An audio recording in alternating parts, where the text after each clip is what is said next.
Dunia ini tidak pernah berjanji akan bersikap lembut kepadamu. Orang akan menilai tanpa memahami, berbicara tanpa memikirkan luka yang mereka tinggalkan, dan seringkali bukan kebenaran yang paling keras terdengar, melainkan suara yang paling ramai. Kaum Stoik tidak mengajarkan kita cara mengubah dunia, melainkan cara menguasai diri di tengah dunia yang kacau. Karena mereka tahu satu hal penting, siapapun yang bisa mengendalikan emosimu telah mengendalikan hidupmu. Ketika seseorang menghina dirimu, sesungguhnya ia hanya melemparkan pendapat. Pendapat itu tidak berbahaya, kecuali kamu memungutnya dan menyimpannya di dalam batin. Plato pernah menggambarkan jiwa manusia seperti kereta kuda. Jika kusirnya lemah, kuda akan berlari liar. Namun jika kusirnya sadar, kuda yang liar sekalipun akan berjalan terarah. Kesadaran adalah kendali. Orang kebanyakan hidup dalam mode reaktif. Sedikit dipancing,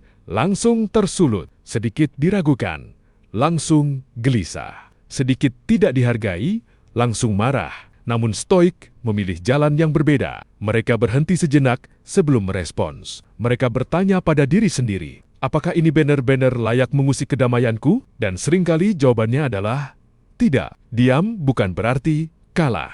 Tenang bukan berarti lemah. Seringkali, diam adalah bentuk kekuatan yang paling sulit dilakukan. Orang lemah perlu menang di setiap percakapan. Orang kuat hanya perlu menang atas dirinya sendiri. Ia tidak tergesa menjelaskan siapa dirinya. Ia tahu, karakter sejati tidak butuh pengumuman. Kita sering lupa satu kebenaran pahit. Kita tidak bisa mengendalikan opini orang lain. Namun, kita selalu bisa mengendalikan sikap kita terhadap opini itu. Epictetus mengingatkan, bukan peristiwa yang mengganggu manusia, melainkan pandangannya tentang peristiwa itu. Jika hari ini kamu disalahpahami, itu bukan tanda kamu gagal. Seringkali, itu tanda kamu berjalan lebih jauh dari pemahaman mereka. Jangan sibuk membela diri pada orang yang tidak berniat memahami. Setiap penjelasan kepada telinga yang tertutup hanyalah pemborosan energi. Energi itu lebih baik digunakan untuk membangun. Membangun keahlian, membangun karakter, membangun ketenangan yang tidak bisa dibeli. Orang yang benar-benar kuat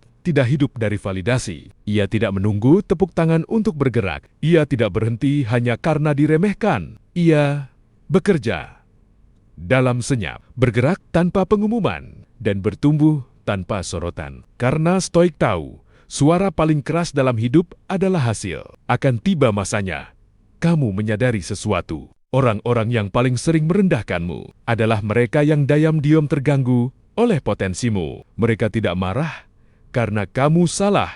Mereka gelisah karena kamu tidak bisa mereka kendalikan. Dan pada titik itu, ketenanganmu menjadi bentuk perlawanan tertinggi. Terimalah kenyataan pahit ini. Hidup tidak adil, namun juga terimalah kebenaran yang membebaskan. Kamu tidak membutuhkan keadilan dunia untuk hidup bermakna. Yang kamu butuhkan hanyalah pikiran yang jernih, niat yang lurus, dan langkah yang konsisten. Ketika badai datang, jangan bertanya kapan ia berhenti. Bertanyalah, apakah batinku cukup kokoh untuk tidak runtuh?